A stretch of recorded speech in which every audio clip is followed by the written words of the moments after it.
आज हम सीखेंगे त्रिकोणमिति सारणी याद करने का ऐसा ट्रिक जिसको आप जिंदगी भर कभी नहीं भूल पाओगे। तो याद करने का ट्रिक शुरू करते हैं। तो सबसे पहले यहाँ लिख लेना है 0, 1, 2, यहाँ 3 और यहाँ 4। अब सबका बटा 4 कर दो, बटे 4 कर देते हैं, बटा 4 कर देते हैं, बटा 4 कर देते हैं, बटा 4 कर देते हैं, यहाँ बटा 4 कर देते हैं।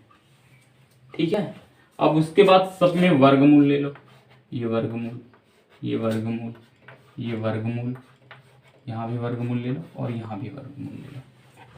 अब पहले साइन थीटा का मान निकाल लेते हैं। तो साइन थीटा 0 डिग्री पर कितना होगा ये देखना है। जैसे ये शुरू में है 0/4, वर्गमूल 0/4, तो वर्गमूल 0 का मान 0 ही होगा।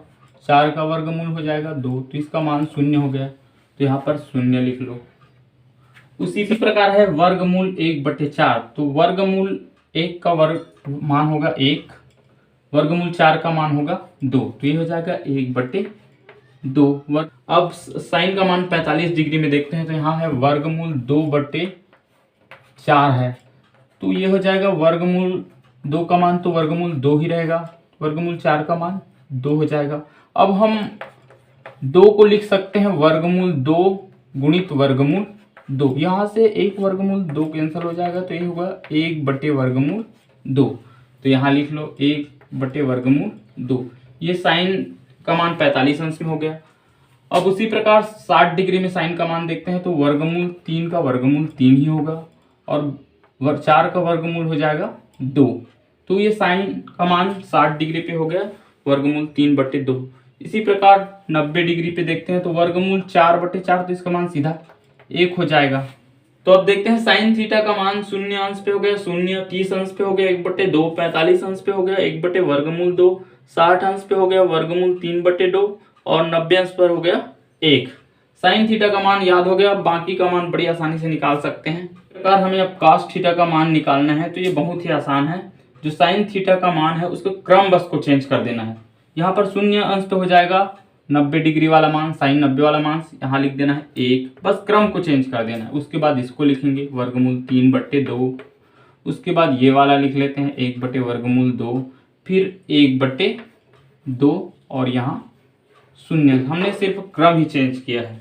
अब हमें टेन थीटा का मान निकालना है 0 से 90 अंश तक। तो टेन थीटा का मान निकालेंगे तो इसके टेन थीटा बराबर होता है साइन थीटा बटे कॉस थीटा। तो इसी प्रकार इसका मान निकालना है। तो देखते हैं कैसे मान निकालेंगे। तो टेन 0 अंश पे हो जाएगा 0/1, मतलब ये 0 हो जाएगा। उसी प्रकार 30 अंश पे हो जाएगा 1/2 पूरे का बटा वर्गमूल 3/2। इसको हल करेंगे तो ये हो जाएगा 1/2 गुना 2/वर्गमूल 3, तो ये कैंसिल हो जाएगा, तो ये आएगा 1/वर्गमूल 3। यहाँ लिख लेते हैं 1/वर्गमूल 3। उसी प्रकार 45 अंश पे भी हल करेंगे तो हो जाएगा 1/वर्गमूल 2 बटा 1/वर्गमूल 2, तो इसका मान होगा 1। उसी प्रकार 60 अंश पे हो जाएगा वर्गमूल 3/2 पूरे का बटा होगा 1/2 और हल करेंगे तो हो जाएगा वर्गमूल 3/2 गुना 2/1। तो यहाँ से ये कैंसिल हो जाएगा, तो ये बचे हो गया वर्गमूल 3, तो यहाँ वर्गमूल 3 लिख देना है। अब टेन का मान 90 डिग्री में देखते हैं। तो ये हो जाएगा 1/0। किसी संख्या का बटा 0 हो तो उसका मान अपरिभाषित हो जाता है, तो यहाँ पर लिखेंगे अपरिभाषित, ये अनंत। टेन के बाद अब काट थीटा का मान निकालना है 0 से 90 के बीच में। तो जिस प्रकार हमने साइन और कास में किया था, क्रम चेंज किए थे, उसी प्रकार टेन और काट में करना है। टेन थीटा के जो मान है उसका क्रम बस चेंज कर देना। तो सबसे पहले इसको लिख लेते हैं अपरिभाषित जो है, उसके बाद इसको लिख लो वर्गमूल 3, उसके बाद 1, उसके बाद 1/वर्गमूल 3, उसके बाद 0। तो ये कॉट थीटा का मान भी निकल गया। अब हमें सेक थीटा का मान निकालना है। चूंकि सेक थीटा बराबर होता है 1/कॉस थीटा, मतलब कॉस थीटा के मान का उल्टा होगा सेक थीटा का मान। सब में 1/, करना है और कॉस थीटा का मान रखना है। तो जैसे 0 अंश में हो जाएगा तो 0/1 करेंगे तो ये 0 हो जाएगा। उसी प्रकार 30 अंश में देखना है तो वर्गमूल 1/वर्गमूल 3/2 करेंगे तो हो जाएगा 2/वर्गमूल 3। तो यहाँ लिख लेते हैं 2/वर्गमूल 3।